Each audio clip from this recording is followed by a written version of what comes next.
Hello, my lovely hummingbirds, and welcome back to another episode of Pop Culture Interviews here on Pop Culture. Joining us today is none other than Chicago's very own frontman to Something Is Waiting, Eddie Gobo. Hey! Great to be here! Exciting! The last time you saw Eddie, you didn't see him. You heard him, though, on the audio-only version. That's right. It was just audio that time, yeah. We did it via Zoom, but I had to get some things arranged before I could start doing video. I love this new setup in River North, Chicago. Thank you. I don't know if you're aware of this, but Something Is Waiting is the only band from River North, Chicago. It's exciting, you're right. No, the only metal band from River North, only Chicago. Metal Yeah, band. they have some tribute bands like Jimmy Buffett style or whatnot, but we're the only metal band ever to come from River North, Chicago. We thought of that idea when we started the band, which is 8 years ago at this point. I used to bop around River North a lot. Our drummer used to bop around River North, and obviously we would hang out at bars down here. I think our guitarist had to refinish his furniture. A lot of his clients were down here, so we're just like, we're gonna be the first band from there. Amazing. Yeah. I love it. I love to hear it. So the last time you were on here, it was right before your release show for Something Is Waiting for your album. And honestly, that show was incredible. Thank you. It was a free show. You guys were packed. The show itself was amazing. And if you guys been tuning in, you're going to see some clips.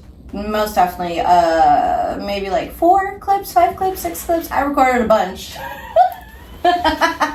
Anxiety.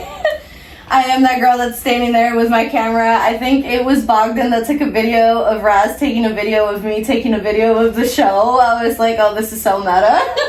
That was very meta. There's some people are still at that show mentally. Like, it's just like a lot of people after that, and anyone who came out to that, thank you. That was an awesome, awesome night. I hadn't seen it in a while, but a lot of people hung out afterwards and started drinking post-show, and people were hanging out till the lights came on. It was a really, really fun night. It was on a Monday, too. Yeah. Great time. Absolutely. So, talk to me a bit of, like, how's it going? Going great. The summer, we're on the back end of the summer right now. It's been a good summer. I think we, as a band, we hit it so fucking hard. I don't know if can I swear on this podcast? Oh yeah, you're totally fine. I curse all the time. It is not PG. Our record came out last August. I want to say around the 20th of August. And release dates vary, but that's when it was officially available. And after that, it went from kind of 0 to 60 because leading up to the record, we had a record release show booked, which was at Empty Bottle in Chicago. And other than doing fun things like these podcasts, we had a couple GJ nights leading up to it. We had a Kuma's night. They released our burger. It was all just going in and kind of like shaking hands, kissing babies, the fun stuff. And then all the while, summer was going on, and we got to bop around to our friends' band shows and just hang out, stuff we don't usually have the luxury of doing as a band that is always like kind of pounding it. As soon as that record came out, though, I remember I kind of woke up from a fog and I said, fuck, we got a lot of dates confirmed and we have to like play them, which is a good problem to have, but everyone knows who's in a band that does it. It's, you pack up your shit and you leave, and we do runs during the fall and the winter a lot. It is, especially in the winter, freezing cold, and we had to do all that. And I think that we kind of broke it down this year, which doesn't seem like a lot, but if there's 365 days out of the year, we probably played 70 shows over the last year.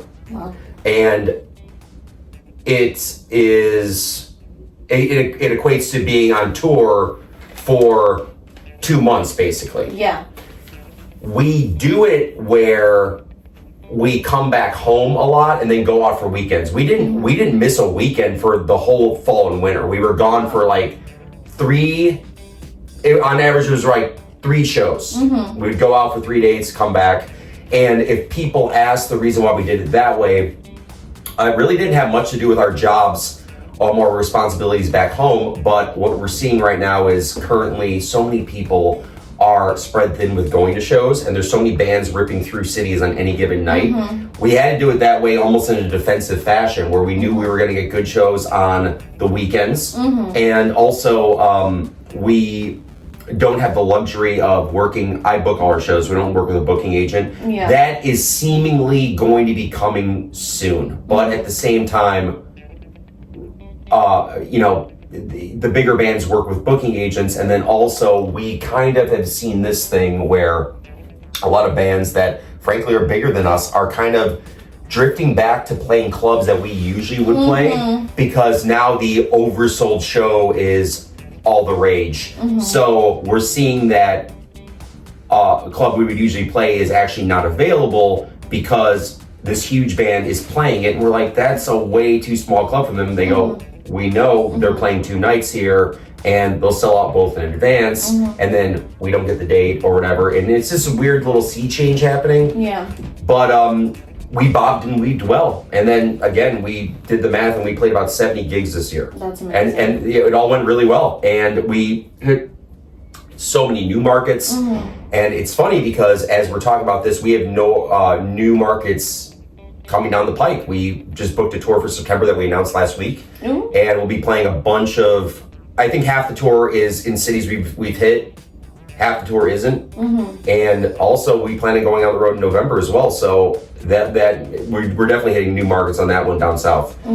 So it's been extremely productive. And then I want to say probably our record is definitely in danger of selling out at this point, so we're gonna have to probably repress it or whatnot. We had a really good, strong, productive year, so we couldn't ask for more. You know, cool. And that's beautiful, and I absolutely love that, because we did touch upon that last episode that you were on about like the oversaturation of the industry. We did talk about that. We did. That's right. And how like a lot of these smaller artists are considered smaller because they're not, you know, booking stadiums, are struggling. And at first it's partial social media, but also, like you mentioned, the scaling down of bigger name celebs, bigger name artists, booking smaller venues. Like, I can't remember who they're playing at Rosemont, and I'm like, why don't you play at Soldier Field? Like, you could easily fill it, but at Rosemont they're doing 2-3 nights, where Soldier Field, one sold out night would be all they'd get. Right. You know, so I think that definitely speaks to not only what's going on industry-wise, but also as far as the public. The public is going to more easily gravitate to the places they know that they've seen their favorite local bands, to then be like, oh my god, my favorite like celebrity's playing there. What? Yeah, like Jared Leto's band's playing there or something, exactly. Which is 30 Seconds to Mars. Yeah. Exactly. And like, I mean, summertime Chicago is always a riot. It's always a great time. But it's almost too good of a time. It's dangerous. No, seriously. Well, I mean, dude, last year I almost I was able to embrace my summer for the first time, because we were like, well, we'll worry about in August. We're promoting a show, blah, blah, blah. I drank so much fucking vodka last summer that I actually had an injury from it. I had a callus forming in my hand from squeezing limes. Oh my god. It was burning through my hand, and I'm like, what's up with my hand? And then I was like, that's from all the limes just going like this every fucking other day. Oh my god, that's amazing. And then as soon as we started playing those shows, I'm like, I need a case of Budweiser to announce. I need to slow down. Going way too hard, too quick. I had a really good summer last summer there. Right, but also, yes, this one has been more on, we've played a lot of shows this summer, so I couldn't get in that long hang sesh, but my August is really thin until we go out in September, and that's cool. But yeah, I totally get it, which is, it's just the average person, in a way, in Chicago feel sorry for. It's there's so much shit that happens, and even the bad shit is cool. It's oh yeah, my neighborhood's having some type of block fest or party or whatever. All the DIY shows are like hitting. Yeah, and then you'll be like, well, who's playing some garage band? They're like, no, they booked fucking Bodines, and they're like, that band's pretty big. And then it's just going from there. I saw I saw Brett Michaels. Brett Michaels plays Elk Grove Village on the Beach Boys, and it's just getting to the point where there's so much cool shit coming right to your doorstep. And then not to mention the people who, we have so many friends who are in the service industry that they'll work a great bar throughout the course of the week, and then on the weekends they'll do the fest circuit. So they can't even go out. So it's like they're like, oh, I got to work Lala this weekend, and they might go check out some bands or whatever. But it's very business centered, and I understand that a lot of money comes into our city during the summer. And that's what I wanted to like touch upon. So as far as like festivals, because we do have a lot of big festivals in Chicago when it comes to music, like Lala, like Riot, like oh my god, it's fest. All right, a Riot Fest, Lollapalooza, Pitchfork. You know, and it's like I've heard so many complaints, I've seen so many articles written, they're like, oh my god, you know, they're causing noise and chaos to the residents, and I'm like, yes, granted, chaos usually hits the city during those weekends, absolutely. No doubt. But so much revenue comes in from it. And also, I feel like a lot of exposure for a lot of local artists as well. Because all the bigger names are like, okay, we need somebody because we have this really big headliner. Who can we book? What can we do? So when it comes to like the fest circuit, do you ever see something is waiting, potentially hitting up like one of those fest shows? We've played a lot of fests before. We actually played one recently in Champaign-Urbana, which is awesome. It's called Prickle Fest. We have...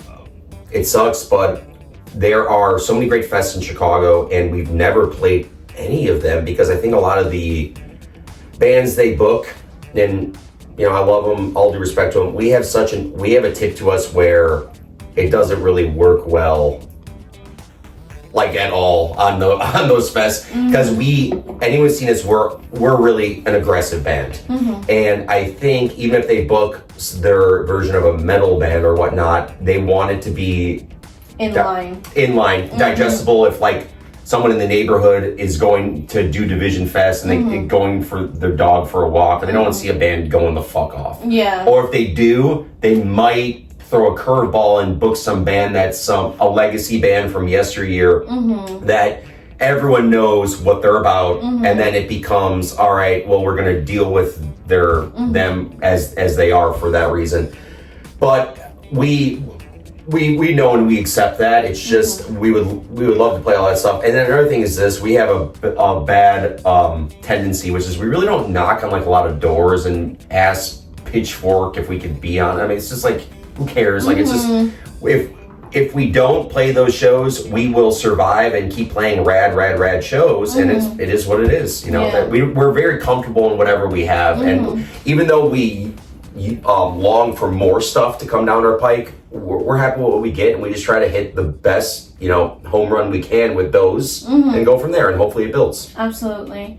So, what is your favorite show festival to go to? The one that is, all right, so I have many. There is, unfortunately, it's not Lollapalooza. Unfortunately, it's not... I don't see you running to the stage to cheer on Chapel Roan during the day. Or Kesha. I think, did Kesha play this year? I saw her, she was in Chicago for some reason. It was probably that. You're not out there with the baddies cheering for Megan Thee Stallion. Listen, I'd go see them. The crowds at those fests are just getting so insane, and good for them. I can't believe Lala is where it is right now. I thought it would be cool for a minute and then subside, but it is stronger than ever. It's different. I remember the 90s Lollapaloozas. Never went to any of them. I was too young for it, but man, it was just straight up grunge music, and I was just like crazy. So yeah, Lala is what it is. Never really been a Pitchfork guy. Went a couple of years. There's a fest in Chicago I love called The Rumble, which is an all-hardcore fest, and they do it in the back lot of Cobra Lounge. This is the second year they've done it there. It's outstanding. Went there this year for only one of the nights. I think we had a show on the other night. They're great. It's great. It's an awesome time and a great... For me, if you're doing a fest in the summer, try to do it outdoors, because it's just like, it has that fest vibe. So they do it super awesome there. There's a fest in Minneapolis I used to go to for years called, I think it was just called, I don't even know it was almost like, they just called it Fest or something, or like it was curated by this label called AMREP, which was a great noise rock label out of Minneapolis, and I would fly down there, or did I drive one year? But like went a few years. It was such an awesome fest because it was a 1-day fest where they only had 6 bands. Oh wow! So it's basically a long show. Yeah. But they were all great bands, and they don't have that anymore. There was an amazing fest I used to go to called Psycho Las Vegas in Las Vegas. Whoever booked that, I think, it probably just pulled their hair out to the point of not wanting to do it anymore because there were so many bands and so many bands that they went on a limb for to get from like Europe to come up, and I'm sure logistically it was a nightmare. And also Las Vegas, I'm certain of, it's hard to run a fest there because it's just like a city that's so commerce based where they probably just tax the hell out of anything. It's not like they're doing it in a field in wherever, Cincinnati. But those are 3 amazing fests. As far as Chicago goes, there's another great fest that's coming up in the fall that they just announced called Heavy Chicago. We played it last year. We played one of the after shows they had, which was killer. It was on Halloween week, and this one is just after it. It's that weekend of November 2nd, 3rd, and 4th, I believe. Great fest. It is at Avondale Music Hall, and I think they do the after shows at Livewire, which is where we played last year. So be on the lookout for that. They just announced the headliners. We're not playing it this year, but it's that one's very dope. Absolutely. And I like the fact that they're starting to do fests that are. This is the key to the whole thing. Is I like fests that are starting to happen in the winter, but down south, because people will snowbird it. They'll go down to Florida or they'll go down to Alabama during the winter, throw a fest in March then. People will come down. Oh yeah. And there was a great fest that happened in Texas this year. I think it was called Hell's Headbangers that happened in the winter. It was like, I want to say March, and everyone from Chicago went down there. Because it's like there's nothing going on here comparatively. So like, fly out for it. Flying and traveling for a fest is super fun. Oh my God, it's such a good experience. So when people come into Chicago from God knows where for Lala, I actually understand that. A lot of haters will be like, oh fuck, all these people coming in all confused or whatever, and it's a vacation for them. They want to go see bands or whatever. They sometimes reconvene with friends where it's they meet them. You know, so it's like, all right, you live in this city now, you're a college friend, I live in this city, we'll meet at Lala. It's cool. Exactly. I have a lot of respect for that. Yeah, no, absolutely. Like, I've gone to Lala, you guys know, on Pop Culture. You go this year? I didn't. I was at work. Okay, sure. And everyone that was coming in for, like, last-minute makeup grabs, they're like, are you going? I was like, no, but you have fun. Let me show you the prettiest glitter you can put on your face right now. You know, it's, like, things like that where I'm like, I love... Also, the artistry of the guests. I go to a lot of festivals. Like, when you go to a festival, especially, like, as a person that likes to dress up, right? Sure. You will curate every single outfit. No doubt. Which is amazing. And, like, speaking back onto the... I have a lot of respect for that. I love personal expression from people who are going to... I'm a big wrestling fan. We might talk about this, and I happen to be wearing a Steve Austin shirt right now. But when I see... people go to a wrestling show and they took time with their outfits. I'm a big fan of that. And also I see a lot of people dress like their favorite superstars. I've always been a fan of personal pageantry because it shows that you give a fuck about whatever you're, supporting. Exactly. I'm a big fan of it. Absolutely. And I love it because like anytime, even when I went to Vegas with my friends to, what the hell did we, I think we went to EDC.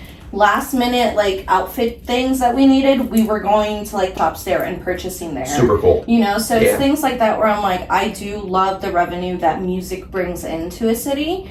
And also you meet a lot of fun people that you normally wouldn't going to like the places you normally. There was a big, I don't know when it happened, but overnight there was a big bridge that was, I guess, whatever, filled a gap between your normal, when I was growing up, it was like, you had 2 options, which is if you were like a fashion person, you would be like, whatever, you would aspire to wear like whatever the models in London or Italy were wearing, and that whole thing was very, very high fashion. And then there's the other people that wore like fucking like band t-shirts. That was me. That gap's been bridged. So it's like, you walk through Lala and it's like someone's wearing an amazing vintage shirt, which I have a lot of respect for, but it's like, that's what I wore back in the 90s or whatever when I was a kid. Yeah. So it's cool seeing that sort of cross-pollination and fashion's taking a weird turn. I'm a big person who's really, really into like fashion and like the little things about it and stuff too. Yeah, the detail. Devil eyes in the details of that shit. Exactly. And it's like, it's so funny because I was online trying to catch up to everything as I'm producing everything for season 5 now of the podcast. And cheers to you. You have a great podcast. And then also, I will say this, which is I've become really, really adamant about analyzing podcasts, especially for their negative things. My friend Roger has a great podcast. It's called Culthouse, and he's gotten really good. But you guys have similar qualities, which is you're great interviews that are on point, smooth, and not well. Listen, I mean, anal. Yeah, like or just like aimless and just bullshit. Like I like distinct, flowing podcasts or whatever that bring and with good guests. Yes, you guys both have that. Thank you. So cheers. Appreciate it. And cheers to season 5. Exactly. It's awesome. Fuck yeah. And it's so funny because I can't remember, I think it was Dingy Girl, and we interviewed, and I told her, I was like, just so you know, I go on a lot of tangents, but they all make a point. Sure, yeah. And she's like, okay. And after I edited and I sent her the piece that we did, she was like, you know, it's so funny because as we're going, you know, this tangent, and then it all just, it flowed. And I was like, yes, girl. I'm like, I love doing that. Very important. Especially because pop culture is all about artistry. It's all about making what might not seem mainstream, bringing it to the forefront and showing you how everything really is mainstream. We just all like to live in a world of our own little boxes. I've never seen mainstream mimic the underground more than the year 2024 at this point. It got to the point where it was, people talk to me about film, and right now the biggest, or like one of the hottest film production companies is like A24. Oh, I love A24. I know, and that's getting to the point where that's mainstream. Exactly. And it was started as like basically an indie art house film platform, and then you see like, wow, I just saw a film with like, and I know what film I'm referencing, but it's like an A24 film, and everyone's like, Colin Farrell's in it, and Nicole Kidman. These are mainstream actors that are choosing to do this, and they're saying like, I'm going to prioritize being in an indie flick. Exactly. And before you know it, they're going to win some film, and I don't know if they've ever brought home a Best Picture. Was Moonlight an A24 film? That was a Best Picture, I believe. But they're going to end up being, the mainstream is now becoming the underground's now becoming the mainstream. And also we're seeing that there was people that ended up through computers and just little hacks able to create like mainstream looking films with a low budget these days. So it's like the other side is happening too, where the underground now looks and presents itself like mainstream. Exactly, and I love it. I'm here for it. Same. This person was like, you know, I just want to say thank you to all us millennials because we're raising the next generation. They're like, the reason everything that is coming up now is coming up is because we're the adults now with the adult money, and we're like, you know what I love to do that I couldn't do 20 years ago? Let's bring it forward now. Right. And you definitely see it from fashion, music, movies, all of it. Like with A24, one of my co-hosts here on the podcast, Nikki, one of my best friends ever, I got him back into horror with an A24 movie.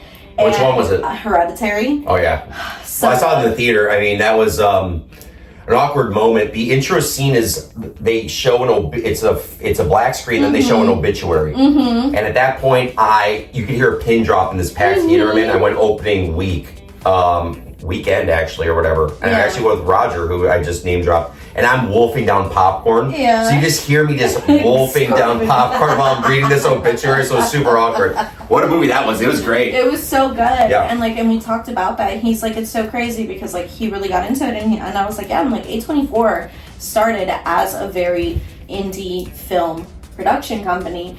And now it's become this incredible behemoth. I'm like, which is a testament not only to like the quality of the movies they make, but also to the fact that it is doable. Yeah. And that's one of the things that like I love to see with your band. Like you guys are always, you're punching out shows, you're meeting people, you're going to events, you're doing all these things, and it's like, it's doable. Yeah. It takes work, but it's fucking doable. No doubt. We are kind of like an indie film band. I mean, we do work with a label. They're great, but we're super hands-on with what we do and what we present. The owner of the label, his name's Reiner. He's awesome. He knows exactly what he wants out there, but at the same time doesn't micromanage anything. I know a lot of bands who have worked with major-ish labels, and they do micromanage a lot of shit. Yeah. And also some bands like it where they present them a record and they say, okay, cool, here's the record. We're going to put it out in this format. We're going to maybe cut these songs off of it. we'll get someone to make your album artwork. Like, it's not, we do everything. Mm-hmm. We say we want this to look a certain way, we want to present it a certain way, and that is traditional of an indie film setting. And also, some shit might come across as not mainstream budget. And I think there's some charm to it, which is like, if we run our own page or whatever and you hit us up, it's endearing as opposed to like you're hitting up organization or something that's like probably not going to answer it, or probably going to be like, here are the tour dates accordingly, goodbye. Very like automated message style kind of thing, you know? Yeah. Absolutely. And that's one of the things that I love about smaller bands, because it's like you'll hit up the band, or like myself, I run all my socials, so if I message back, it's me messaging back. If we hit up something is waiting, it's you messaging back, you know? It is me. It's things like that that make it more like there's direct access. Yes. Versus it's like, you know, you're talking to the assistant of like 3 assistants over, you know? Understood. So speaking of that, tell us a bit about like when you formed Something Is Waiting and your musical inspiration, the style. Get more, just a refresher for those that tuned in last time, and get to know for those that are tuned in. I will update my parking and then I will do that. But there's, I might actually be good, but let's see this real quick. There we go. Oh wait. Okay, cool. Chicago Sweet. At its finest. I was in a band called Jarred Loose 10 years ago, and we had a vibe that was very similar-ish to Something Is Waiting. It was an aggressive grunge metal crossover, for lack of a description. I started the band. I eventually got kicked out of the band, and it was more of, you know, I always had a tendency in a band to not play well with others, and I'm very, I'm prickly, but also I think I'm the best kind of band leader, which is if I'm going to if I have an issue with something, I'm going to bring it up. And people who respect that type of band leader love that fact. The other side is, if you're a band leader and you don't say that, it becomes a lot of like roundabout shit talking. And I've never been about that. If I have an issue with something, I'm going to go to you directly and say that, because that's how it fucking works, and it should work. But the bottom line is that band broke up. The next day, it was probably like a little bit of a blessing in disguise, because I wanted to go fuller tilt in certain directions that probably the other people in the previous band didn't want to go, or ultimately wouldn't be able to handle or recognize. Then what happened was I started this new band, which I didn't know was going to be called Something Is Waiting. We started demoing out some shit, and the sound was there. It was just a more aggressive take on something that I thought I kind of created. I started working with Aiden Alexander, a drummer, immediately. He was a dude that I was in, essentially, for lack of a better description, my high school band with.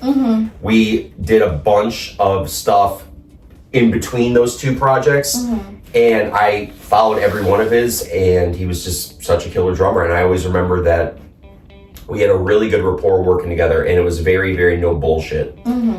So we started jamming, and we put together a lineup that consisted of our guitarist then was the guy who engineers all our records. His name's Pete Grossman.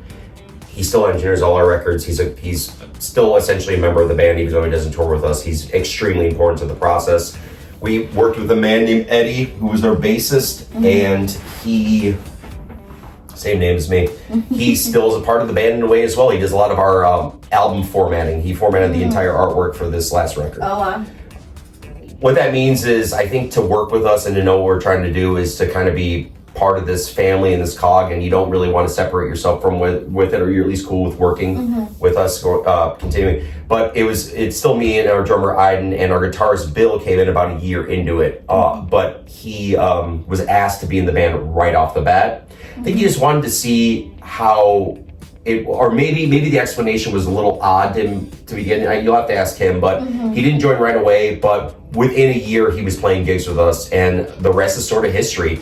We just wanted to create it got labeled as like a noise rock type thing, but it was just something that really, really gave the best shout outs to what I deemed as metal and grunge, for lack of a better description, combining the two.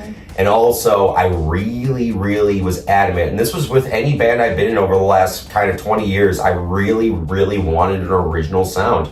And for better or worse, I don't care what anyone says, and anyone can DM me if they want to after they visualize podcasts. We don't sound like any band in the United States. Probably, I don't want to say the world, but I'm going to say it. We don't. It's just a very unique sound that we carved out the niche for, and for better or worse, that's what I wanted to do, and I think everyone wanted to do that. Yeah. If you start regurgitating certain sounds or whatever, you go to the front of a list quicker, but at the same time, I don't find artistic fulfillment from that. I want to create something original or whatever, and I want people to come up to me and say, without prodding, which people have in droves over the course of time, and thank you for anyone who's noticed, that you guys have an original sound. You sound like no one, and that's extremely, extremely important to me and extremely validating. That's the only thing that validates me, which is you're creating something good and that's original. Absolutely. That's what I think. And that's the thing that, like, when I listen to your guys' music, it just sounds like you guys. Like, I don't know how to explain it besides that. It's like, for example, if you listen to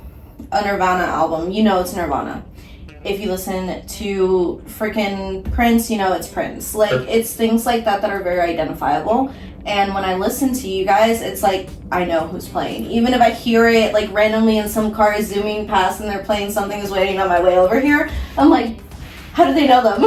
Yeah. You know, things like that. I love hearing you say that, and I think that's accurate. I mean, it's just, we combined certain styles of music. It was pretty simple if you break it down, but we combined certain styles of music that a lot of people understood, but for some reason never combined. Like, it was like, you mentioned a band like Nirvana, an influence of ours, particularly their first record, I would say is a big influence of mine. It's called Bleach. But as far as the Something Is Waiting sound goes, but we took a lot of that, and then we did kind of the persona non grata thing, like started adding bands like Skid Row and Guns N' Roses into the Nirvana mix, which was totally something that was never their own. Yeah, like it was like kind of like Nirvana's a more stripped down punk rock, you know, aesthetic. I love that so much. And then Guns N' Roses over the top arena show. You don't really combine the two, but that's kind of what we wanted to do. And then always in the context of a dark, dingy club like we played. So it's just weird. It's just like, yeah, it's a weird kind of sound that we carved on our sword. So I'm very proud of that. Yeah. That at the end of the day is going to get me to the practice space. I hate practicing. But if I say, dude, I'm doing something that is worthwhile, then I'm just like, all right, this is dope as fuck. Let's go to practice. I hate practicing. Don't invite me to practice. I fucking hate it. When I see 7 o'clock come around on practice days, I'm like, oh, because practice starts at 8. And guess what?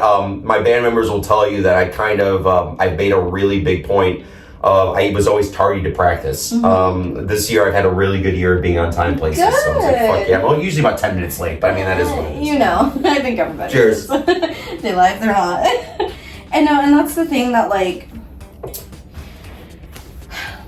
when it comes to doing something you love, I feel like there's this taboo when it comes to whether it's social media or just people in general think, oh, well, you love to do it, so it's probably not that hard. It's like, no, it's fucking stressful. So difficult. It's so hard. Yep. Because, like, not only do you go through so many mental hurdles of, like, one, for me personally, I'm like, I'm gonna let everybody down. This is gonna be shit. Oh my god, what if I hate it? Oh my god, what if this? What if this? Right? You start thinking of every little thing. No doubt. That could possibly go wrong.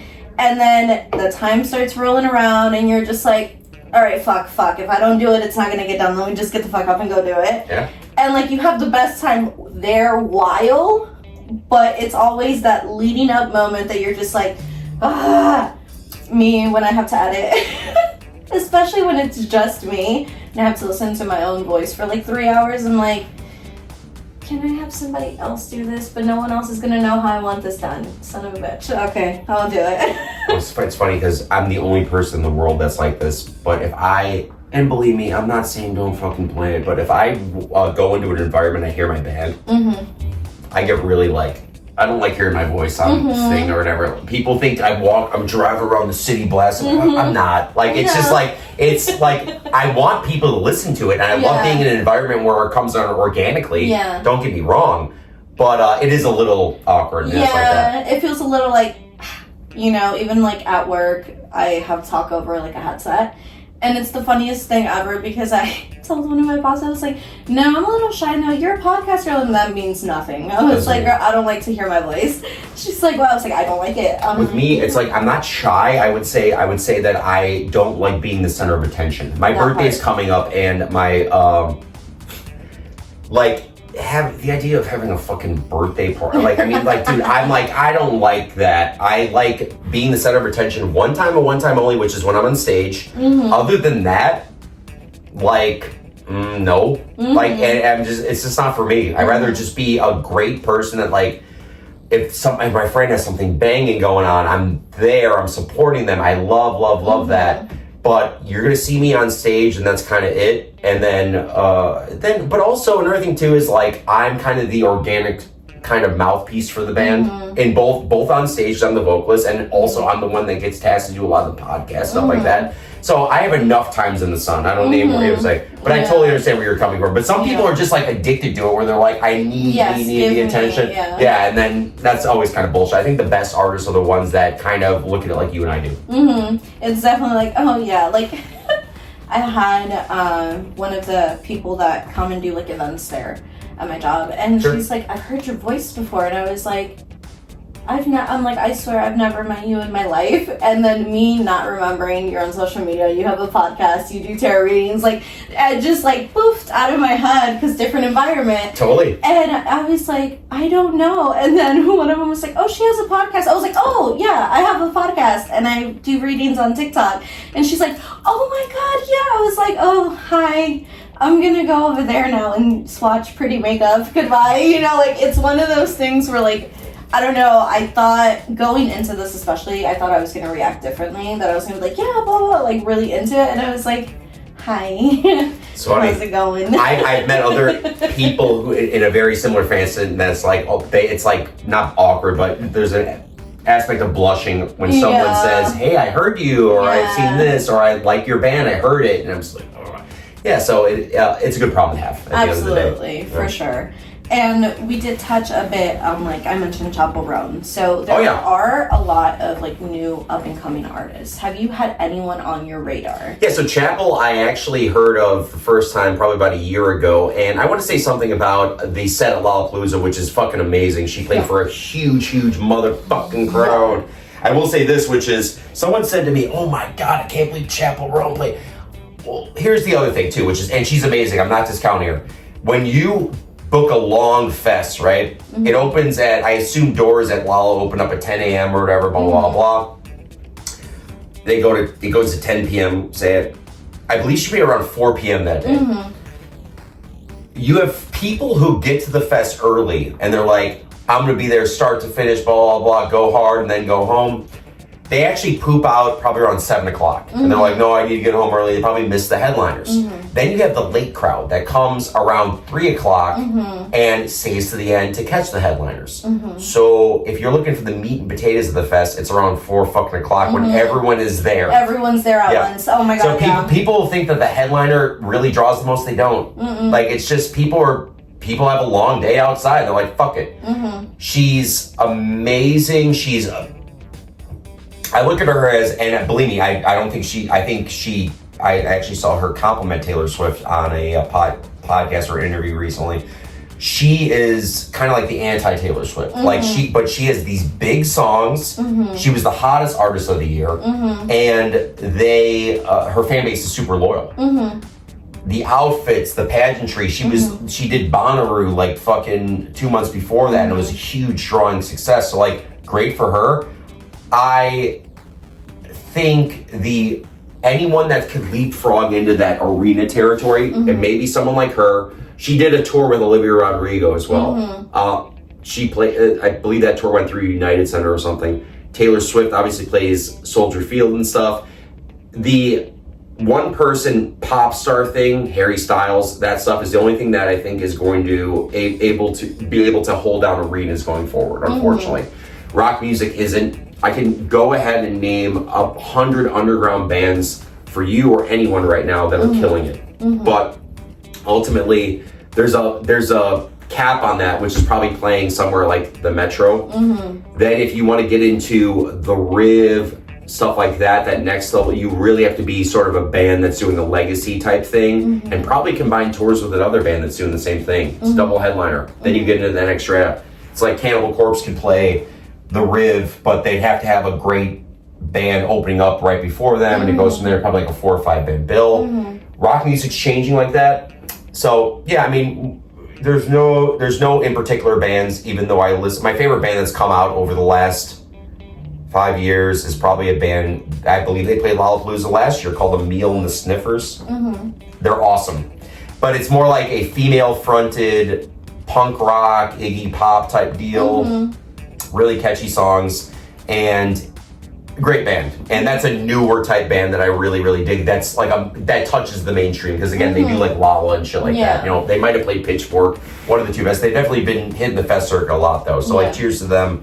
But as far as that goes, I'm just seeing, again, it's a little bit of a sea change right now in music. I think there's the mainstream bands that are killing it, and then these other bands that are on their victory lap. Red Hot Chili Peppers are going to do a massive tour. I just saw Metallica. There was a Aerosmith was going to go to a tour and they just canceled it. So like now we're going to see when these bands go away, and then we're going to see what rises and what kind of falls off. We'll see what's up. Yeah, no, and it's so true. Like, it's, what did I see recently? I saw Maxine with Nikki, which review coming soon. But where's that show at? Right here. It's going to be on the podcast. It's a movie from A24. Oh, Maxine. Maxine. Yes. And we, like, one of the lines in the film. Did I see that? Oh yeah, it was the third one. It's the third one, right? One, yeah. Max with the 3X. Yeah. I haven't seen that one yet. I saw the first 2. Yeah, and so, mini spoiler, but one of the things that that the producer says, she's like, you have one chance to, like, get, like, a lot of people don't make it this far. You have one chance to show what the fuck you're worth. And if not, it's going to chew you up, spit you out, and it might never have a taste for you again.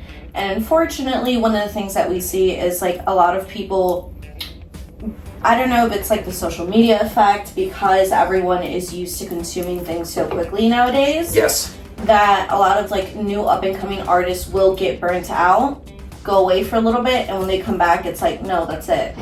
You left your wave, mid-wave, you're done.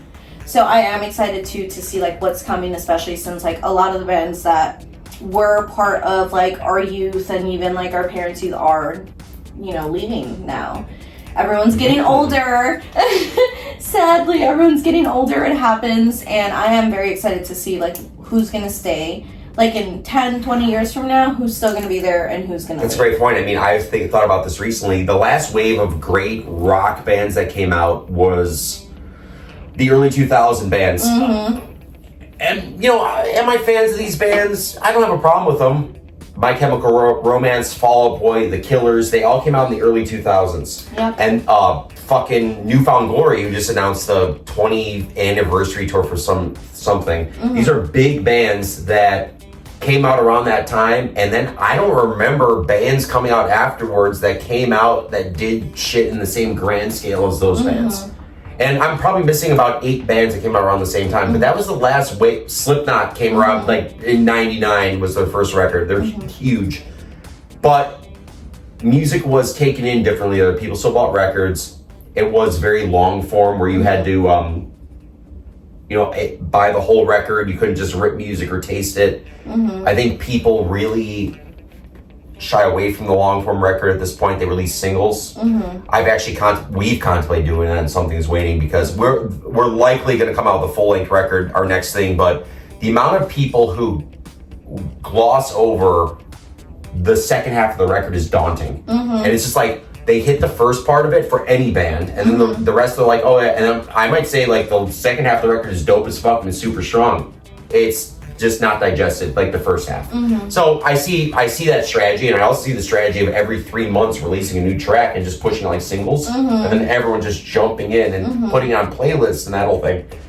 Very, very valid. So we'll see what's going on with that, but I agree. I think that music, it's very easy come, easy go for artists getting popular now. So if they back off and they go away, what fucking happens? Exactly. And where are they? Like, I mean, I know some people end up doing sort of, they might be like, yeah, I came out with a song or whatever, blah, blah, blah, but now I'm jumping into being an actor, I'm jumping into being an OnlyFanser, I'm jumping into being whatever. There's like this one there. There's so much going on all at once, I promise you. So we talked a little bit about summertime Chicago being a fun time and a slightly dangerous time.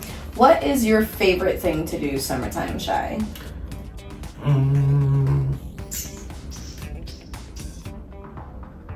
I love nothing more, which sounds stupid.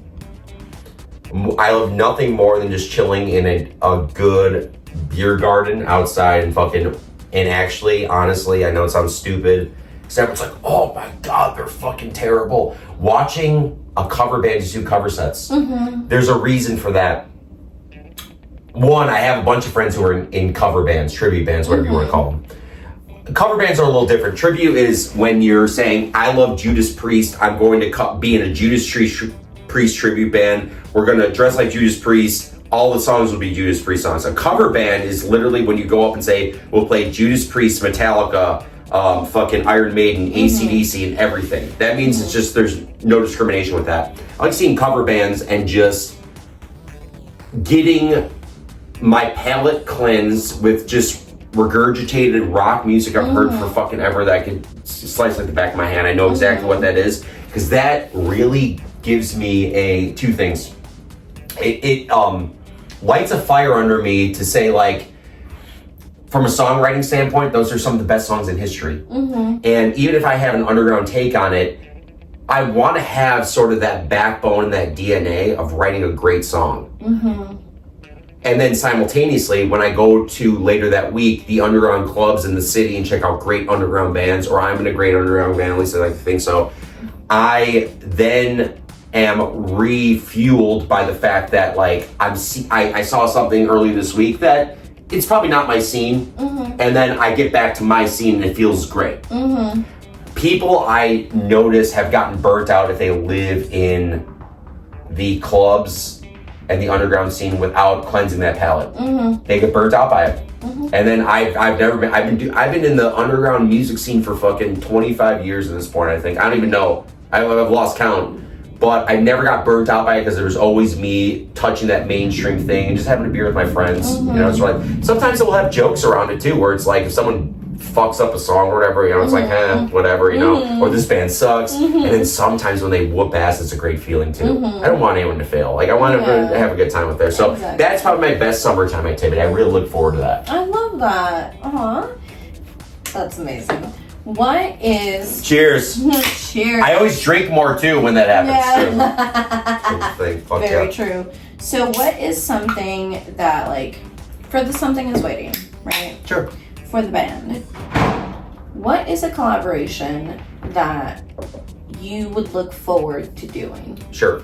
Probably, first of all, we did do a collaboration on this last record. It was, and we just played with them. It was with the singer of Dead to Fall. His name's John Hunt. He guest vocaled on a song called In the Pool. And also, just for the record, no pun intended, it was a song we wanted to do that had kind of a duet vibe, where it's not just him backing me up or me backing him up. You hear that a lot on records. But came out super awesome. And we actually just played a sold-out show with Dead to Fall 2 weeks ago at the Beat Kitchen. Great dudes. Love that band. Props to them. I think I'm at 8. I've been asked to and guest on 8 bands' records, all great bands, or else I would have said no, to be honest with you. Great bands' records since our band's inception. So for every year we've been a band, I've been asked to do another record. I just did a guest vocal that I had to go up to Michigan for with a band called Tongue Cutter. Awesome band. And we met them while we were in Michigan playing a show. And I was like, this is fucking dope. And their guitarist Chantal is an awesome vocalist. And I was like, dude, this could fucking work, blah, blah, blah, blah. When asked on it, I'm like, I'm all over it. This is gonna be sick as fuck. So I love working on other bands' songs first and foremost, I would say. The one band that, another thing too is this, which is you try not to make it hacky, where it's like, say for example, if you know if you're a band that knows Frankie Valli and you're in a metal band, it's like you don't want to get Frankie Valli on your fucking record. Like it's like he's no, it doesn't make any sense. So and also I don't like bands that do kind of what I would consider the version of a name drop with having a thing where they have a guest vocalist where you're like, hey, someone knows someone doing something and this guy's playing a fucking part on our record. It's like, you don't know that guy and he's probably just doing it to throw you a fucking bone or whatever. But I'd rather do something that we're, you know, tightish or there's some type of symbiance or relationship. Probably the first band that sticks out is this band called Childbite from, they just got off tour with Pantera. They're from Detroit. We did some dates with them over the summer. And their vocalist, Sean, has a very distinct delivery like myself. That's another thing too, is I like vocalists who could attack, and it's like, we talked about that earlier, that sounds just like them. So he would be at the top of my list. Absolutely. Yeah, so I mean, anyone shout out to Childbite. They have such an original sound. It reminds me of, if pressed, kind of like a metal version of Dead Kennedys, stuff like that, which is like a really 80s punk rock vibe, very noise rocky, killer band. So I think if pressed right now, I would say them. Yeah, nice. I love that. If you were stranded somewhere randomly in the middle of the night. Yeah. Middle of the night, okay. Who would you call from the band to pick you up and you know they would answer? You know, it's funny is this, we did this recently, which was I left my keys at the practice space. I drove all the way home. Yeah. Got to my house, realized I didn't have keys in my house, and I had to call our drummer, Aiden Alexander, hi. And he goes, yeah, man, come by my house. And I had to go to his house, get the keys, go to the space, unlock the fucking door, get my keys out, and go up. He'd be the guy I called. He answers his phone very well, but at the same time, he gets the most pissed off. Yeah. So it's that trade-off. It's like, do you want an answer quick? Call him. Do you want to get, rebuffed and pissed off? Whatever. Yeah. So other than that, there's only the other dude is Bill, and Bill's awesome, and he wouldn't do a thing where he get pissed off. But at the same time, he doesn't answer his phone as quickly. Amazing. I would call neither. To be honest with you, I just rot. Be like, you know what? It's fine. Let someone find me. This is my predicament. I put myself here. So you mentioned you love fashion, you love style. Sure. Who that you know or that you've collaborated with, whether it is in the band or not, would you allow to style your wardrobe for a week? When you go see bands in whatever, I would say like Brooklyn, Los Angeles, they put a little more effort into their styles than the average band that's from like the Midwest, which kind of gives them, or the South or whatever, kind of gives them an eye roll from people. Oh God, like, that whole thing. But a lot of them are individuals that might have worked at boutiques. And if you go see a front person in Brooklyn who's in a metal band or whatever, and they're fronting said band, they're wearing shit from yesteryear. They're wearing fucking bell bottoms and shit. They're wearing fucking form-fitting vests. They're wearing paisley. And I'm like, that's dope as fuck. The one band I would point to is shout out Led Zeppelin 2, because they have the best fucking paisley costumes from Led Zeppelin-esque vibe, and I love their look. And I remember recently I DJ'd a show with them where I was the after show and I was DJing it. It was at House of Blues.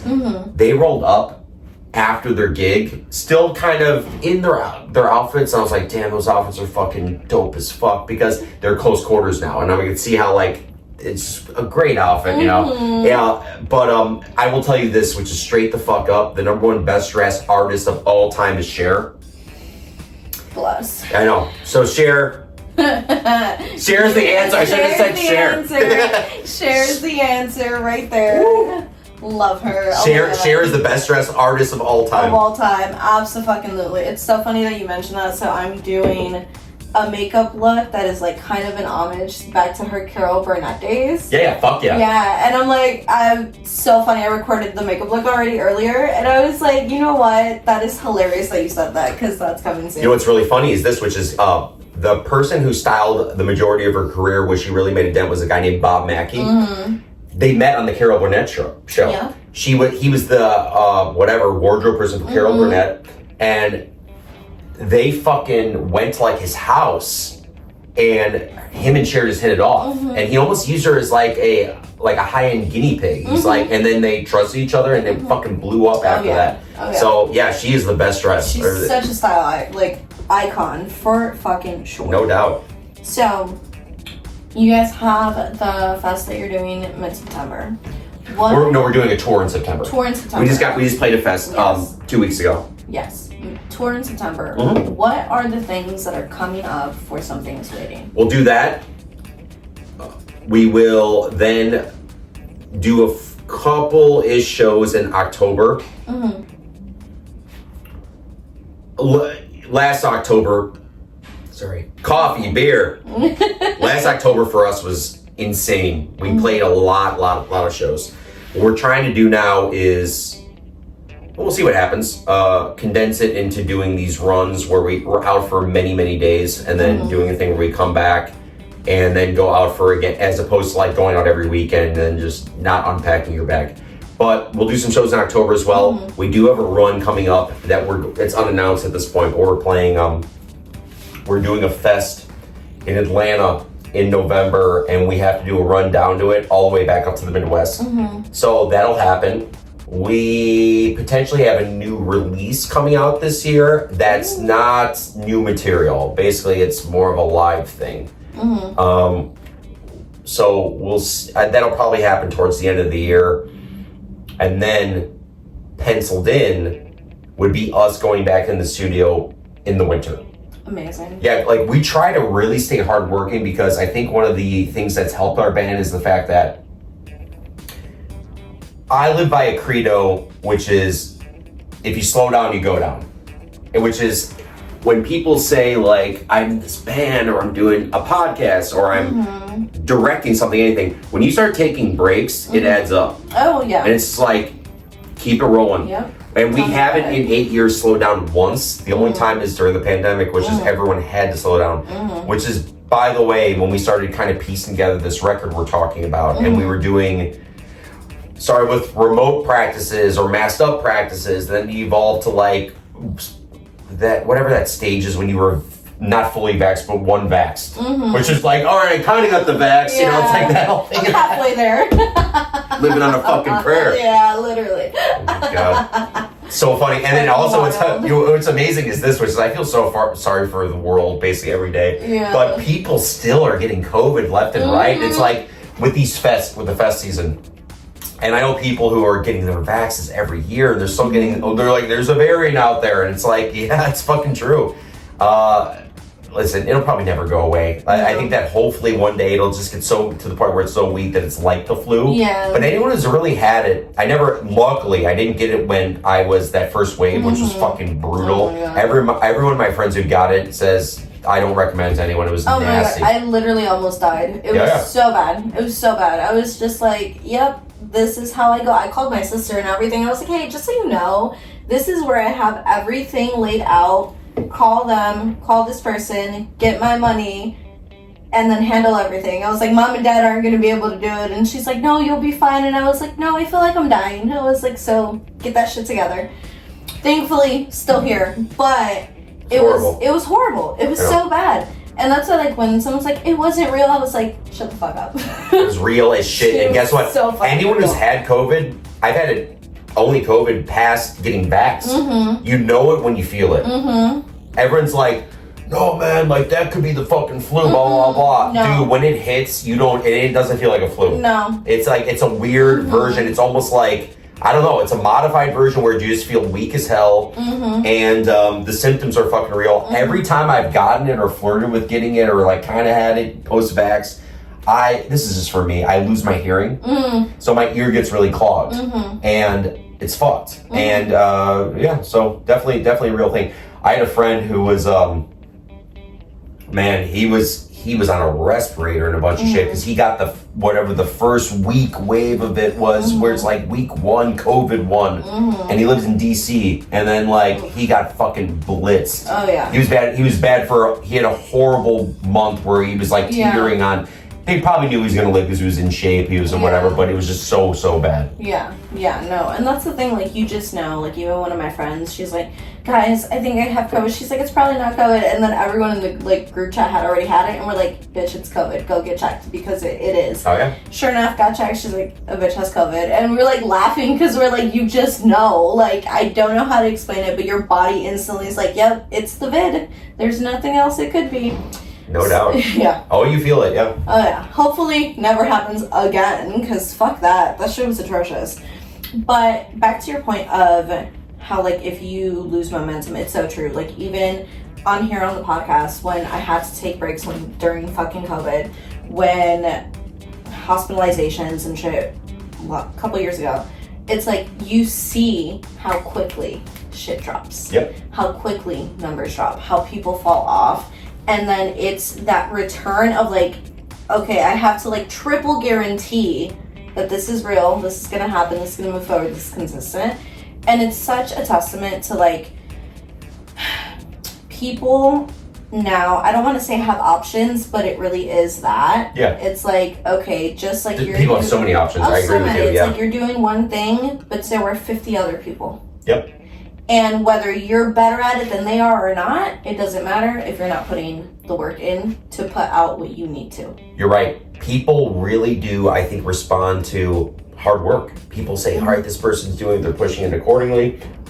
There's something to be said for consistency. One of the things that will be a kiss of death of a band is we really haven't had many lineup changes. But if you are a band that changes lineups like the fucking weather, you're going to then have a fan base which doesn't trust what you're putting out. They say, we don't know who the fuck's showing up. And then also, I don't care what anyone says, you could tell a guitarist play like this, it will sound different. So, you know, do I like jamming with the two dudes I'm in a band with? The answer is yes. Is it easy? The answer is, for anyone will say this in our band, the answer is no. We both have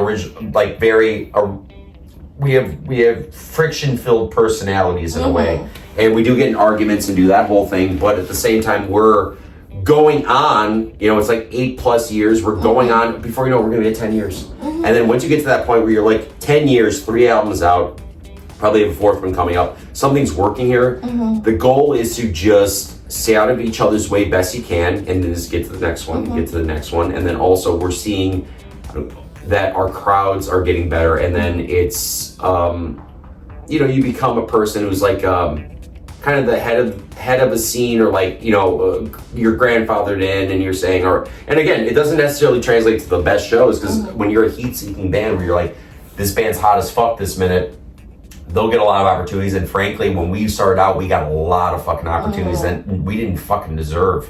We were a band that had a demo out and a picture. You know, and then it's like we're getting all these show offers. It's like we didn't deserve that, but that's how it works. And then also when you do a thing where you establish yourself, then you get kind of the bands that know you and want to play with you or whatever, or you want to play with certain bands. You create. We have a lovely draw as well. Like, people really have always supported us. They come out and see our shows. So we play shows, especially in Chicago or the Midwest. We're like a high-end regional band, I would say at this point. We tour around what would be like the Midwest or the South a lot, blah, blah, blah. And believe me, we want to go out, and I think we will, to the East Coast or California very soon. But not that easy comparatively to like living out there and just doing it, because it's just like it's just a task getting out there. So. Always. Yeah. Traveling to do anything is never easy. Well, that's what's happening, which is if you see these bands that are killing it right now, and they're lull bands that their gear is a backpack. You know, it's like they'll put in a laptop, a few chords or whatever, and they're doing DJ sets or whatever, as opposed to getting on the road and moving tons of equipment, literally tons, like, of equipment in a van. That is, you have to do the maintenance, upkeep on, insurance. You have to make sure the gear works and load it in and out. Like, I have had shows where I've literally lost 5 pounds in one day, where it's loading in to a hard club, whooping ass on stage, dripping sweat in the heat or whatever, loading out, barely eating that day, and waking up the next morning fucking somewhere. And then your pants are like, oh wow, they don't even fucking fit anymore. Lost 5 pounds. Yeah, seriously, it's fucking crazy. I saw on a podcast recently where a dude goes, He was trapped on Mount Everest climbing. He says he lost 30 pounds in one day. And then the guy interviewing goes like, what the fuck? He goes, how's it happen? He goes, you have to climb and maintain your position and you have no food all day. Do the fucking math. Like your body is going to start eating its muscle and fat like you wouldn't believe. So he lost 30 pounds in a day. Shit, that's insane. I lost 5 pounds in a day though, like yourself. And that's the thing, like those stage lights are hot. Stage lights are so hot. I remember when I was doing shows for the company I had with my best friend pre-pandemic, when we were on that stage, like we'd leave and I'm like, I'm pretty sure I just lost like 10 pounds. Like that's insane. It's fucking crazy. And then also we wear, like I wear cardigans on stage. I'm sweating my fucking ass off. And we play for about 35 minutes or set. And if sometimes we have a headline spot, we'll rip it. The record release show, I think we're on stage for almost an hour. Yeah. And then we played the record start to finish, and then like an encore or whatever you want to call it. But yeah, you'll be dripping by the end of it, and that means you did it right and you did your work good. There's a lot of bands that choose to stay stationary and just kind of do it or whatever, and maybe headbang in place, and then you touch them afterwards and they're not dripping sweat. And our dynamic is totally different. We're fucking, and then also we're this is absolutely disgusting. You will, if you go on the road with us, we have I don't even know, it's like a bar where we hang all our wardrobe, as we call it, inside the van. And we re-wear them after every show. You'll be able to smell it after day one. Oh yeah. And then I'm just like smelling everyone's sweat, and then we gotta put on the clothes again, do it again. We take it off, and then we wear our normal clothes when we're bopping around the city or hang out with our friends afterwards or before. But our wardrobe clothes, they're fucked. Oh yeah. And then sometimes I'll leave my wardrobe clothes in there for like 2 weeks. Yeah. And then I was like, when it hits you, it's like a punch in the fucking face. Oh yeah. Yeah. Because it's just like simmering for 2 weeks. Yeah. Cheers. Rock and roll. Yeah. Rock and roll life. I love it. So, what is your go-to on-the-road drink when you guys are touring, when you're like mingling around the city? What do you like to sip on? Sure. So, every day starts off with, no matter what, even if I'm on the road or not, I usually drink black coffee. Love it. The first thing we'll do when we get up is go to a coffee spot. Our drummer is very meticulous about that. He doesn't like gas station coffee. I like gas station coffee. We usually go to like a Starbucks or something that's around there. And then that is where I drink that constantly. If I'm not drinking coffee, I drink a shitload of carbonated water, like fucking LaCroix. I pound LaCroix, and I will do that a lot on the road. I will try to stay hydrated. I will do the like those hydration drops. Oh yeah. Like they have electrolytes in them. Yeah, the electrolyte. I will definitely try to do that. And then before we roll up to a gig, I will have the hot, like I'll get like a thing of hot water, and I will have like throat coat tea. Throw that in there. That's good. As soon as we get to the show and start playing it, either loading on, then there's usually drink tickets involved. It's me drinking PBRs all night, basically. So those are the 4 drinks that I'm drinking all day, nonstop. I try to avoid sodas, which I do, and then I try to avoid drinking hard liquor because it's not good for like when you're doing the loadout afterwards. It's like whoa, as opposed to like, all right, I drink some beers or whatever. I'm fine. Fuck it. Fine. My band is great because I'm kind of the only one. Everyone in the band consumes alcohol, but at the same time, I think I'm usually the only one who utilizes their drink tickets. Yeah. So like 2 drink tickets turns into 6 really quick. And it's like yes. You're like, yes. Cheers. And then also another thing too is whatever. Bartenders have a tendency to like me, so like, oh yeah, I like this person. He did that. Here's a free shot. I'm like, love it. Oh my god, I remember when I went to your show. Same, like we were drinking when I got there, during, and then after we were taking shots. Oh yeah. Fun time. And I was like on my way home, and I'm like, yeah, I'm hungry now.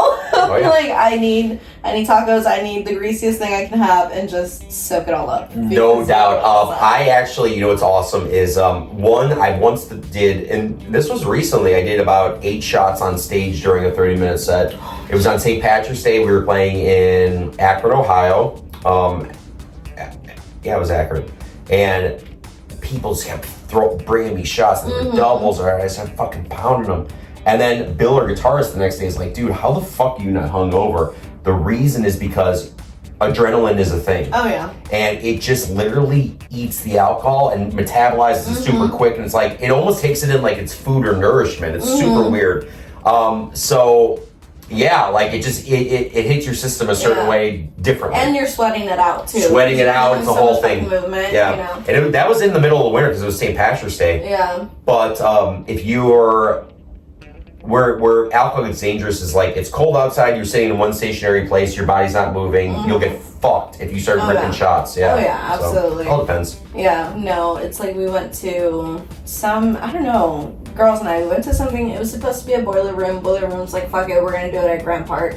We go to Grant Park. Boiler room, the pizza place slash music thing, yeah, they had this like DJs thing going on, and we're like, okay, we're gonna go, right? The girls are all back together, let's go.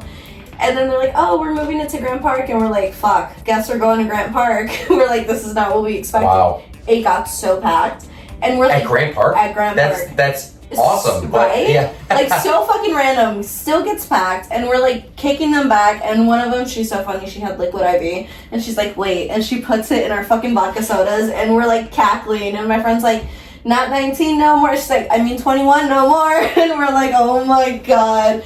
And we're like, kicking them back. And she's like, is it crazy on our way after we're leaving? She's like, is it crazy? I don't feel drunk. I'm like, we were also like jumping and bopping and sweating our asses off. I'm like, so no doubt. The body's not gonna feel it versus if we were just like standing there and we're like, oh, shot, drink, then yeah, we're gonna feel like shit. Some of the most fucked up times I've ever had in my life is like when I'm at a bar or a restaurant eating a huge burger or something, even though the food is soaking up, but like drinking whiskey and beer and you're not moving, you're stationary, you're like, whoa, and you're fucking feeling it, as opposed to just, again, up, active, walking. It's the whole thing. Oh, yeah.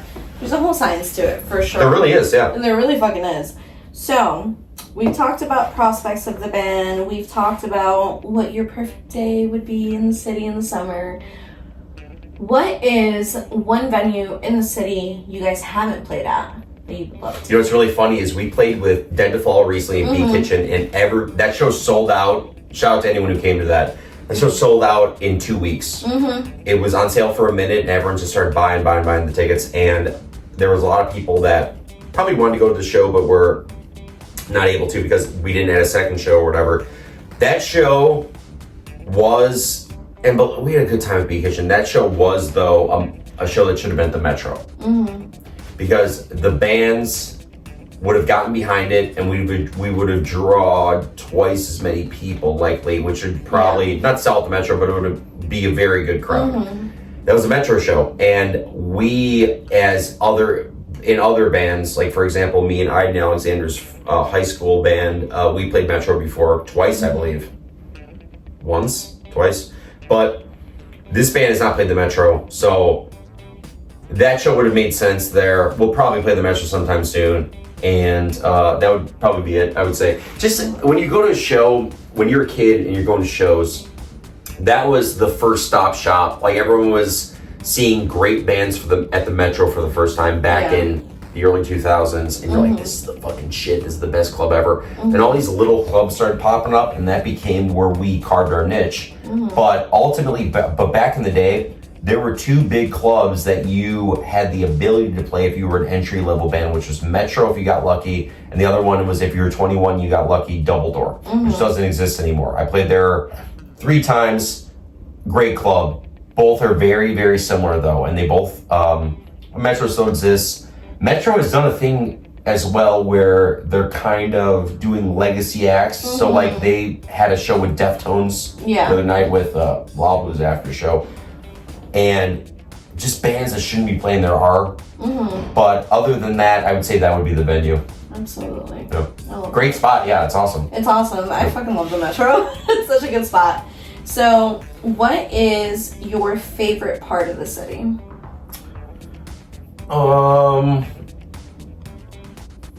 Great question.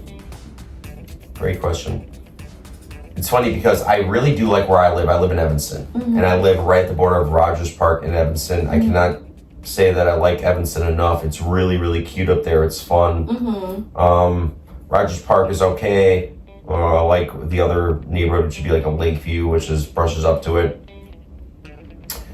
I like being down there. I don't like getting back, but I really like what would be considered like the West Loop. So it's like, when I go to a place like Cobra Lounge and stuff, it's like, there's a lot of cool shit around there, and I've seen it come up, and I like Bottom Lounge around there. There's a lot of cool restaurants. It's not quite the restaurant district yet, but like, that would be probably my favorite area to go to, and if not, if it's about traveling home, I like the area, which is, I don't even know what it's called. We have a tendency to play a lot of clubs. I guess it's Avondale. We have a tendency to play a lot of clubs just like around Milwaukee and Belmont. Yeah. There's a great venue called Sleeping Village I went to recently, right there. Great. They're putting up a lot of good stuff around there, because I think a lot of people are moving out there. I used to be really into Wicker Park, but now it's like, they went from having like, again, double door to like the Yeti store. It's just like, it's very corporate. Yeah, very corporate. Wicker has changed so much. Oh yeah, I used to hang out in Wicker so much. I used to work for this company called Threadless back in the day, and I used to hang out in Wicker Park nonstop to the point where people were narking on me. They're like, dude, I saw that manager, because I was a manager at Threadless, I saw him hanging out last night in Wicker Park till 4 a.m. Because I would just bop around the bars, and it was like on Tuesday and shit. And I would get up and go to work because I had a great motor. But it was fun down there for sure. And then a lot of cool people live down there, and I had so many friends live down there, clubs, bars, blah blah. Different now though too. Oh, the landscape has changed. Insane. Like, I had night and day. It's very crazy. And it's so funny because, like, you know, crime has always been a thing in the city, and it started, I think, a couple years back. It started coming back up around Wicker, and I was like, this isn't new though. you know, in my head I'm like, before, when it was like a very bopping place, like, shit was always happening, and then I think COVID also impacted how comfortable people got with, like, oh, it's very corporate, there's so many stores, there's all this stuff, and then now that, like, it went away, everyone's like, oh my god, what's going on? It's like, no, that was always Wicker. It was always there. And also Wicker was, from when I used to hang out there, it was an interesting after hours melting pot where everyone from River North and downtown would come down there when all the bars there would close.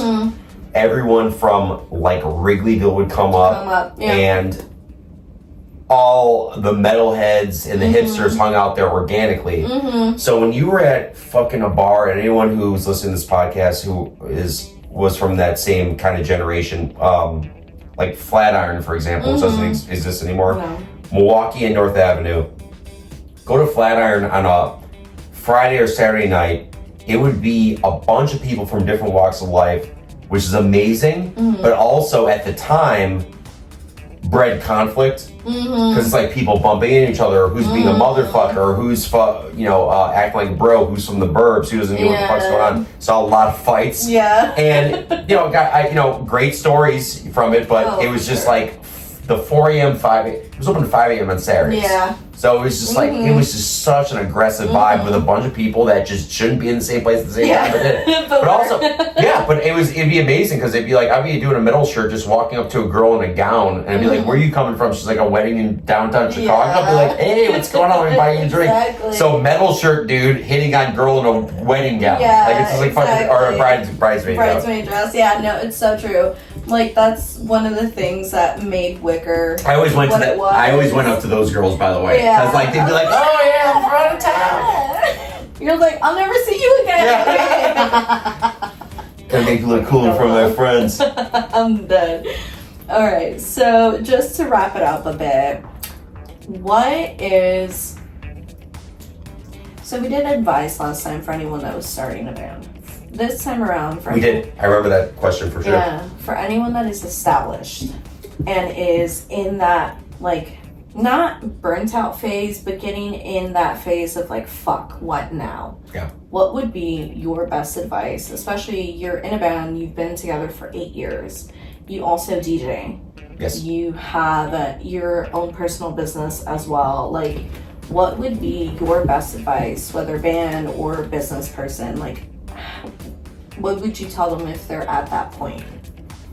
First, you have to analyze your personnel. What that basically means is the people in your band, you have to see who's in it and who's not. If you're I will say this, the two people in my band are very in it. All right, they care about the band. We think about it often. We're always playing the same gigs together, blah, blah, blah. Yeah. If you have a person in your band, especially after a little bit of a lull, that is half in but half out, but you kind of want to go with them because it's the devil you know or whatever, you might need to make that hard decision. Or sometimes the hard decision doesn't need to be made. You just need to have a talk with them and light a fire on them. If you sense that certain people aren't into it, you need to part ways with them. Yeah. There also could be, I think a lot of people, once they get out of swing, they have their stuff that brought them to dance, which is great material. They end up doing lackluster shit because no one wants to do it how they did it before, which is how they did it once before, was get in the practice space, grind it out, write a song together. It mostly unfolds like, hey, I wrote this song, do something over it. Yeah. So get that out of the mix. You have to get back, you have to do it exactly the way you did it, which is you have to act like you're starting a band again for the first time. Get back into it and say, we're gonna have the same fucking things at stake. And then push it a certain way where it's saying, you know, we're a legacy band of sorts. We've been around for a long time, but we don't expect you guys to jump back on our ship necessarily. Make sure your shit sounds good and is tight, and you will get people who remembered it. You'll be able to tour, you'll be able to get booked on fests. And I think a lot of bands do it that way, and some fail miserably doing it that way. They do bastardized versions of the lineup you had. Sometimes you got to know when to hold them and fold them. There's a lineup that is gonna have one dude that's the same in it and four dudes that no one's ever heard of, and it's gonna sound completely different. Then you can't call it the same thing, or else people are gonna be like, well, you're just kind of cashing in on that bullshit on that name. Listed. Yeah, no. I would say that, and then what I just said is way easier said than done, because there's a lot of people that don't even want to get to step 2 with that, which is having a band meeting, that whole thing. Because once your life changes, it changes. I respect anyone who has modified their lives and gotten real jobs, real families, kids, that whole thing, doesn't want to do it 100% full time anymore. But if you have it where 3 people really, really want to do it and you don't, you're only as strong as your weakest member. You really are. Because you're now saying, I need to slow down for these people. For some bands it works. Sometimes less is more. Sometimes people will say, we're gonna play 3 shows a fucking year, and they're gonna be banging as fuck, and it's gonna be awesome. It's different than going on the road for 30 days and having hits and misses. Yeah. But you're gonna be hitting 3 shows a year. Is that cool for you? I don't know. Some people it might be cool. You know, I'm more of a person that I like to play a lot of shows. Yeah. I just like it. And then also our shows are very, for the most part, they average certain ways, which is we play good shows. And, you know, some of them I can take or leave, but you don't know until you get in there and play them. And whatever reason it sucked, you know, gets brought to the forefront. It's usually just a bullshit logistical issue where it's like, all right, Metallica played that same night as you played. No one's going to come to your gig comparatively. Like, because there's a big draw down the street. But so that's advice I give, and I think that's pretty valid. And I think if you are seeing how underground music's going, a lot of bands are getting back together and dusting it off with at least playing live shows, and then maybe putting a single out, and like, God bless them, I'm here for it. I think I'm really stoked to see a lot of bands come back and see they still got it after taking about a 15-year hiatus. I'm going to see a band called Dillinger Escape Plan coming up at Salt Shed that's playing at the end of this month, which is August, probably around the time this podcast will drop. And they haven't played a show in 10 years. They broke up. So, like, at least in Chicago. So, I'm stoked to see it. Yeah, for sure. And I used to see them all the time back in the day, so I'll be able to gauge it accordingly. But I'm really stoked for people who didn't get to see them. Yeah, no, that's so true. And we're going to pause real quick. Sure. I come back with, like, the box of Fifth City, and they're like, oh, you actually know your beer. That's a really good beer. This beer is really good. So good. I love it. And we're back. And we're back. Revolution, the other Revolution, which is the shit, is what's the one with all right, so Fifth City, and there's also such a good one that's Revolution. Fuck. Which one? Anti-Hero. Anti-Hero. Oh my god, Anti-Hero's so good. Yeah. I love that beer too. And it was so funny. The guy's like, oh, you really know your beer? I was like, yeah, I have friends that like do brewing and stuff. He's like, oh, that's cool. And he's like, can I see your ID? And I was like, yeah, you want to see your ID? It's called the swerve. We're setting a table. It's like, oh, I drink beer all the time. You see this mustache? It's exactly. I still get carded every now and again, by the way. Love it. But it was so funny. I was like, yeah, no. And like we started talking about beer, and he's like, what's the green one? I was like, Anti-Hero. And he's like, yes. Oh my god, that one's so good. And someone had told him to try Voodoo Ranger. He's like, I wasn't a fan, and I'm like, it's Indian Pale Ale. I think that was it. I thought it was good. I'm like, it's good. I'm like, but in comparison, Voodoo Ranger's gonna be kind of a smack to the face. I'm like, if you're not ready for it, it'll hit you. I had one of the greatest nights of my life when I was visiting my grandparents in Florida. For some reason, I was at this bar just outside Sarasota, and they had a special for like dirt cheap, like $3 a beer of Anti-Hero, because they bought, this is 10 plus years ago, they bought like a fucking keg of Anti-Hero, and no one in Florida knew what it was. Yeah. So like, we'll have a Miller Lite, please. And I go, I know what that is. I go, keep them coming, let's go. And they're like, yeah, we need to get rid of this keg. Like, you're going to be drinking it. I'm like, no problem. I ate Anti-Heroes. Amazing. Yeah, it's a great night. Yeah. I love that shit. I'm like, I definitely know that. And then also they did a thing where they put the fist cap on. I go, yes. And then they go, we're getting rid of this. And we're really glad you're here right now. Let's go. Oh my god, amazing. Yeah. But yes, Revolution Brewing. If you ever want to sponsor Pop Culture, hi. Please. We drink your beer. But yeah, no, so as far as music is concerned, as a whole, the landscape of music, specifically for rock and roll, what is it that you want to see from new artists, from bands, from venues even, happening moving forward? Sure. I think the number one thing would be, like I said before, creating an original sound. Mm-hmm. If you are a band that is emulating stuff from yesteryear, you can easily throw in little twists and turns of influences along the way that throw a curveball at that sound. Example, if you're a Metallica fan and you're also a B-52s fan, try to make the first Metallica B-52s combo band, for lack of a better description. Yeah. A lot of people will say, all right, we're trying to make the next Metallica band, and they stop there. Metallica, other stuff. Metallica wrote the greatest songs of all time as far as hard rock and heavy metal are concerned. So you're always going to be in their shadow. Just do your own thing. Yeah. And it's that, what I just said, is way easier said than done, because you have a lot of people who will say, well, in a perfect world, we do that. But you mentioned attention spans, people's short ability to experience art and music. So because of that, if you take that risk and turn someone off, you're done. People like to just do something that already worked in a newer fashion and then say, we're going to latch onto this. And then I think it's what I would deem counterproductive. Yeah. And then also, it's not fulfilling as an artist. No. I would think a lot of people want to be fulfilled as artists, but then again, I've had a million talks with a million different artists, and some of them don't care about that. They just want to get on stage and be, again, center of attention for 30 minutes or whatever. But I say, if you're loading gear up and down the stage, you're traveling, the miles are real. You want to kind of put out something that I think is legit and you. Yeah. Absolutely. And if you play for a little more people every night, just doing something that isn't you, is it worth it? Yeah. You know? So like, that's all I would say, which is try to be as original as possible. I tell it to bands all the time, particularly when I'm talking with bands who are friends, peers, and they're embracing some type of weird avant-garde tip to their stuff. I say, embrace that more.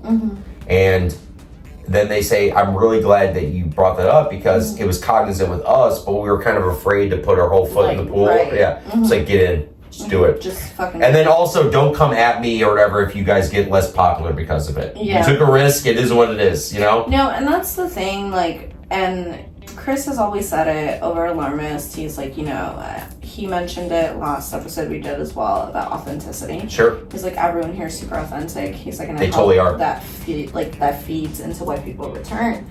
And I'm like, absolutely. And I was having a conversation with a friend about like why, because I'm on a pause at the time of recording, not when you guys see this, but at the time of recording with the podcast, right? got hospitalized after my birthday. It was a fun time. Just mess. Chronic health issues. But I'm sorry to hear that. It's okay. But I'm glad you're here right now. Thank you. And I had to take a pause. And then in that pause, I was like, okay, what have I been doing? Because everything feels like a blur. And I'm like, and not the good kind of blur where there's so much happening. Yes. In like productive wise, I was like, it felt like a blur. And I'm like, okay, what the fuck happened? So I did like a recap of the past 4 years. Posted on TikTok, super cute. And I was like, ooh, I went from doing everything that I love to only doing one thing that I love on here. And I was like, I don't like that. And I'm like, and that's not what pop culture is. I'm like, pop culture is all of the things. You're right. So I was pop culture is so many things. That's why it's the most lovely thing, which is like, it could be a toy to a garment, exactly. to a poster, to a whatever, a movie, film. We're losing pop culture icons like Pee Wee Herman or something like that, and it's like, or Elvira is still around, God bless her, but these are icons that just exist in pop culture. Exactly. So you don't know exactly what form they're going to come in. Exactly. Very cool. Exactly, and that was the thing that I was. I love pop culture so much. Oh hell yeah! And I was like, I'm trying to emulate every facet of it. When did I stop being every facet of it? And I was like, okay, we need to scale back. We just need to close out season 4 because I'm losing my mind. So that's this week. It's the close finally. And everything I've been prepping for season 5 is bringing it back to that. And when I was like sitting, writing everything down for our interview, what do you feel is like the driver that keeps you guys authentically you? Luckily, going on 8+ years of the band, we created a sound that now is a proven success. And if we weren't in that place and we were still trying to convince people that we want to go with this sound and we were still stubbing our fucking toe, we'd probably be broken up by now. Yeah. We've had so many people come up to us and say X, Y, and Z, like we get it. Or, you know, I said this on a podcast recently. When we first started the band, I had a conversation with a guy who runs a big label, and he goes, I know what you're trying to do, but stop, don't do it. He goes, there's so many things that are going to be over people's heads that you're going to end up just hitting walls with it. It's too ambitious. Yeah.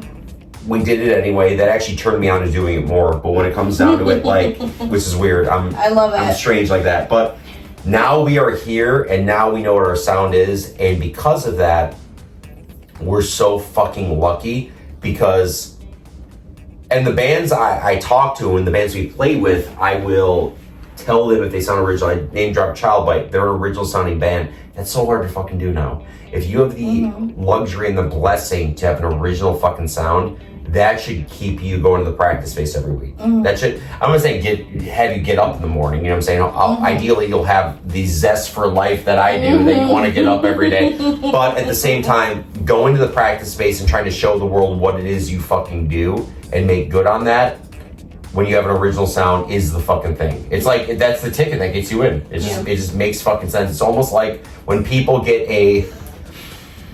it's funny, say there's a new gym that opens up in your neighborhood and some person says, dude, whoever opened the gym, I'm gonna give you a lifetime membership for this price, which at the time seems a lot, but you take a risk, you buy the $150 lifetime membership. Then the gym blows up. You now have a lifetime membership, they still honor it. That will keep you going to the gym more because you're saying, I got in at the right fucking time and I took a risk and I did it. And now I'm going to the gym more. Now I'm fucking shredded or whatever because I'm going to the fucking gym because I made the right move at the right fucking time. Exactly. The people where you get in another area is when everyone's saying, okay, well, you're paying monthly and now it's $20 a month. By the way, come January, we're raising it to 30. It's like, well, when is it gonna fucking pop? That is a metaphor for bands that sound like each other, where it's when it's a solid music goes out, what's your place in that? Now there's X amount of bands that sound like you or whatever, and the big ones are going away. There's no place for you here. And then you have to go bye-bye. And we never have to go bye-bye because of that, because we sound like ourselves. Yeah. It's like very chameleon-esque, but like, I think that's the best metaphor, is that gym metaphor. Absolutely. So, just to wrap it up, final thoughts. Where can we find the band on socials? Where can we see you next? And any final things you want to say? Our Instagram is the Something Is Waiting band. Obviously, Something Is Waiting was taken by some person who probably doesn't use it anymore. On Facebook, it's /Something Is Waiting. We will be headed down south for a tour. We leave, I want to say it's September 15th. And we're doing a week with a band called Bronson Arm, who are on our label as well. Our label's called Learning Curve. Cities in the south include, definitely know we're hitting St. Louis, Louisville, Cincinnati, Kansas City. List kind of goes on from there. It's only about a week run, but it's great. We'll be going down to Atlanta and playing some shows around that in November. Again, look for a new release. If you haven't picked up our last release, please pick it up. We are going to be releasing new t-shirts coming up soon and ultimately getting back in the studio. If you've supported any one of our shows over the past year, thank you. The Chicago shows have been fucking amazing. We have started to have consistent shows in different areas. We've always hit Ohio. It's getting super, super good every time we go out there. Wisconsin, Minneapolis, anyone who we've seen, thank you. You hit us up through social media if you have any questions. I'll be the one probably answering them. And I think a year from now, you'll be talking to a band that ideally is coming out with a new release sometime in the future. And just kind of doing what we do. I mean, I hope that we're in it for the long haul based on everything I just talked about with you in this last hour plus, you know what I'm saying? Absolutely. Final question to end today's episode. It's been a year since the album released. Sure. What's your favorite song? My favorite, great question. There's 8 songs on the record, which is pretty commonplace for us. I would say my favorite song is probably the last 2, which is one is called Full Friction, one's called Poster Boys. We play a lot of the new record live. When we play those 2 songs live, I get the most excited. Those are my 2 favorite, the last 2 songs on the record. And also, I think it has a little bit to do with the fact that what I told you before, which is I think those are like hidden gem songs, because a lot of people just embrace the front part of the record. So keep listening. Those last 2 are my favorite songs. Amazing. Love to hear it. They go over really well live, I think, and that's kind of it. Yeah. Well, thank you, Eddie Gobo, for being here. Thank you so much for having me. Yeah. This is amazing. Is this a moon or banana? It's a moon. Cool. Yeah. Cheers to you. Cheers. Cheers to the 5th season of this podcast. Thank you so much. I appreciate it. I appreciate you being on here again. I look forward to having you on here next time y'all release another album. No doubt. Check in another year or so. But as always, my lovely Hummingbirds, thank you for tuning in. Les mando mucha paz, muchos besos, y les recuerdo que miren hacia la luna, sending you much peace, many kisses and rainy toes like up the moon. Tune in to everything that is anything when it comes to Something Is Waiting. Follow them on all of their social media platforms. Buy the album, buy the merch, come out to the shows, and stay tuned for more. And we're gonna end it off on a clip from one of the live shows. Thank you so much, and we'll catch you on the next one. Bye. Bye. Thank you.